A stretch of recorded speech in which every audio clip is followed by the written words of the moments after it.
Hello again.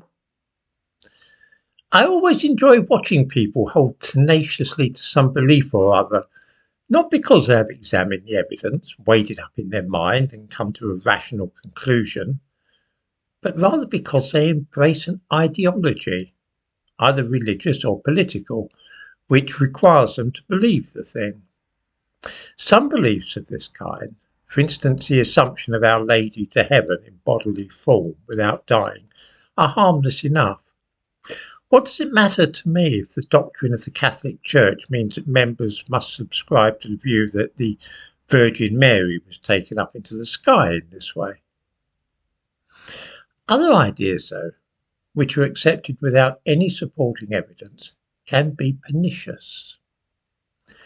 We are called upon, to give one instance of such a belief, to accept that no effort should be made to stem the flow of illegal immigrants into our country, because Britain has always been a multiracial culture for at least a couple of thousand years, and so it's silly to object to a few more black Africans arriving today. This notion that there were black people in Britain at the time of the Roman occupation is a perfect case of something for which there is quite literally no evidence at all, and yet it is fervently believed by many thousands of people. Let me just run through the reason that people have for faith in this particular idea. The first is that some people say that it is so. When the BBC put a plaque at Beachy Head, which may be seen in the thumbnail to this video, reading, "The remains of Beachy Head woman were found near this site. Of African origin, she lived in East Sussex in the 3rd century AD. That is a statement which is not true. But because it is made by the National Broadcasting Company, some people have faith in it. The fact that David Olusoga repeats the untruthful claim in his books makes it seem all the more true." And so nobody even notices that the DNA of this woman was tested and found to be completely European and very probably from Cyprus. Here's a book of David Olusoga's bestseller, actually, Black and British. Let me read out the passage that mentions the Beachy Head woman.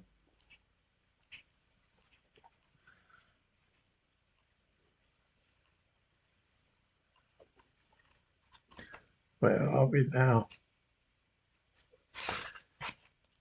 The Beachy Head lady is therefore a 2nd or 3rd century Afro-Roman who has been brought up in the south of England and had either been born in that region or was brought there very young, possibly from Africa. This is page 33, by the way, of the paperback edition.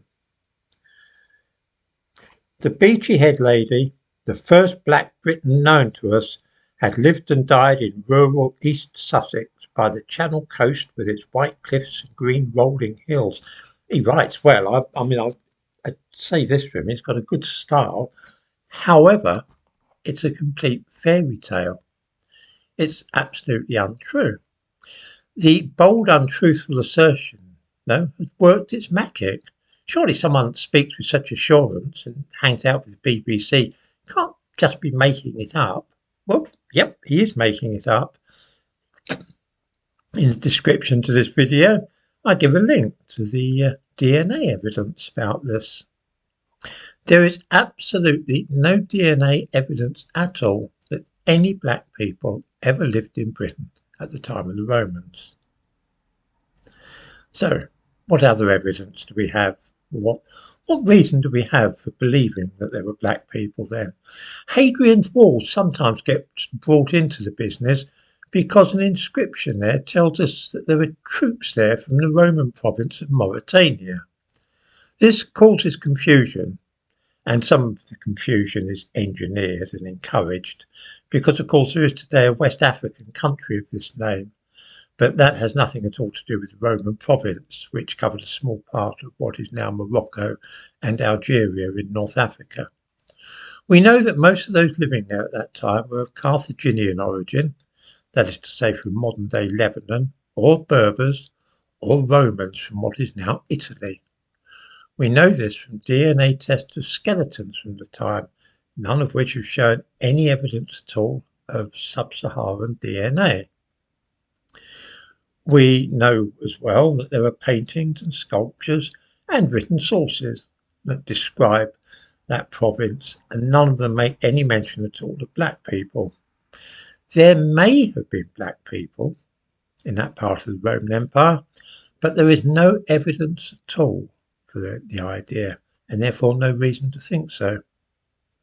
That being so, we must assume that the Moors stationed at Hadrian's Wall were not black, at least until some DNA testing suggests otherwise. But wait, wasn't there a story about a black soldier scaring the Emperor Septimius Severus near Hadrian's Wall? In an old book called the Historia Augusta, there is a brief mention of Septimius Severus encountering what is described as an Ethiopian and being troubled by the man's ominous colour. There are, however, two problems with this. The Historia Augusta was probably written at the end of the 4th century, perhaps 395 AD. Septimius Severus, though, died in 211 AD. This means that this anecdote would have been at least 184 years old by the time it was written down. This would be like me telling a story in one of my books about somebody who lived in this country in 1839, that is to say the year after Queen Victoria's coronation. How accurate do you think some story which I picked up and been handed down by word of mouth from that time is likely to be? The other problem is that from the 19th century onwards, it's been accepted that the Historia Augusta is not a reliable and accurate history at all, at least in the sense that we think of a history book today. The stories in it are more like fables, devised and told for a purpose.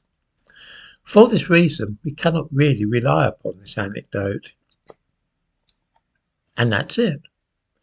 That is all the supposed evidence for the existence in Roman Britain of black people. What this means is that since there is no actual evidence, any belief in black people in this country in the 2nd or 3rd century AD is an act of faith rather than reason.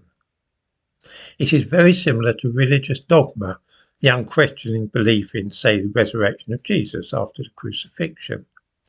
This is all fine, and I have no objection to anybody having faith in historical events for which the evidence is weak, or in the case of black people in Britain, wholly absent, just as long as we are clear that it is an act of faith and not a historical fact for which there is any evidence at all.